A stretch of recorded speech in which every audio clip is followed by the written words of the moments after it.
Every morning, millions of people wake up. They check the time, they rush through breakfast, they commute, log in, clock in, 9 to 5, 5 days a week, the same routine. It feels normal, predictable, permanent. But this schedule isn't natural. It wasn't designed for comfort. It wasn't shaped by biology. It wasn't chosen freely by individuals. It was engineered over 200 years ago, inside factories. The rhythm of your life today was forged in steam, steel, and machinery.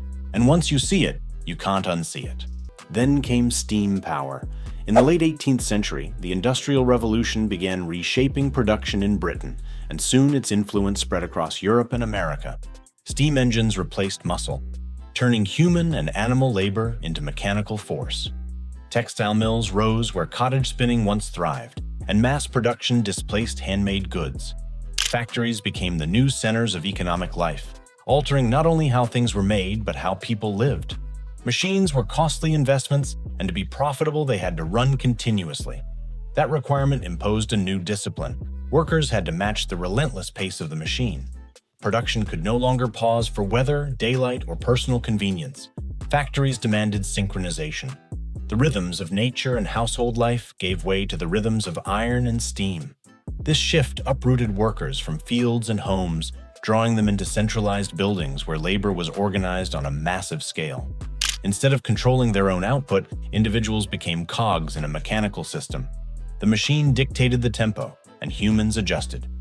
For the first time in history, large populations were required to operate on identical schedules, bound by the factory clock rather than the sun. The consequences were profound. Time itself became industrialized, measured in shifts and hours rather than seasons and tasks. Discipline, punctuality, and coordination became essential virtues. The Industrial Revolution was not only a technological transformation, it was a social revolution, reshaping human experience around the demands of machinery and the logic of continuous production. The birth of the workday. To manage hundreds of workers, factory owners needed discipline. Enter the clock. Factories installed large mechanical clocks. Bells signaled the beginning and end of shifts. Workers were expected to arrive at precise times. Late arrival meant fines. Absence meant dismissal.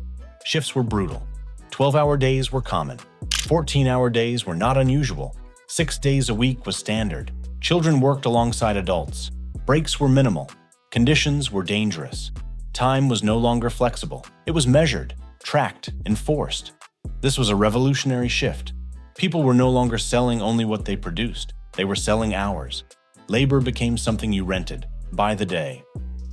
The modern concept of working time had been born. Why 9 to 5? The factory system was efficient, but punishing. As industrial cities expanded, workers began organizing. Labor movements emerged in Britain and the United States. Their demand was simple: 8 hours for work, 8 hours for rest, 8 hours for what we will. It was radical at the time. Shorter hours meant less profit for factory owners. Strikes were common, protests often violent. But slowly, reforms came. By the late 19th and early 20th centuries, the 8-hour workday began gaining traction. Henry Ford famously adopted it in 1914, not purely out of generosity, but because productivity improved when workers were less exhausted. Eventually, the 40-hour workweek became standard in many industrialized nations. 9 to 5 wasn't inevitable, it was negotiated, it was fought for, but it still preserved the core factory logic: fixed hours, fixed shifts, synchronized time. The schedule softened, but the structure remained. Time became a system. As factories spread, society reorganized around time. Railways required synchronized clocks across cities. Businesses needed predictable opening hours. Schools adopted fixed schedules. Before railroads, towns kept local time based on the sun. Noon in one city wasn't exactly noon in another. Rail travel made that impossible. Standardized time zones were introduced in the 1880s. For the first time, entire nations lived by coordinated clocks. Time became a shared system, not a local experience. Pocket watches became common. Wall clocks appeared in homes. Punctuality became a virtue. The factory didn't just change work, it changed how people understood. The system was restrictive, but powerful. From factory to office. Factories eventually gave way to offices. But the schedule survived. The modern office may look different. Computers instead of looms, desks instead of assembly lines, but the structure is familiar. Start time, end time, lunch break, weekend. Even remote workers often log into platforms at fixed hours. Meetings follow time slots. Deadlines are measured in hours. Digital tools track productivity. Software logs activity. The machine changed shape, but time discipline remains. The industrial template adapted to corporate life. We don't hear factory whistles anymore, but alarms and calendar notifications serve the same purpose. The modern question. Now, technology is reshaping work again. Automation replaces physical labor. Artificial intelligence assists cognitive tasks. Remote work untethers employees from physical offices. The question returns, will technology free us from the industrial schedule or deepen it? On one hand, flexible work is expanding. Freelancers set their own hours. Hybrid models allow location independence.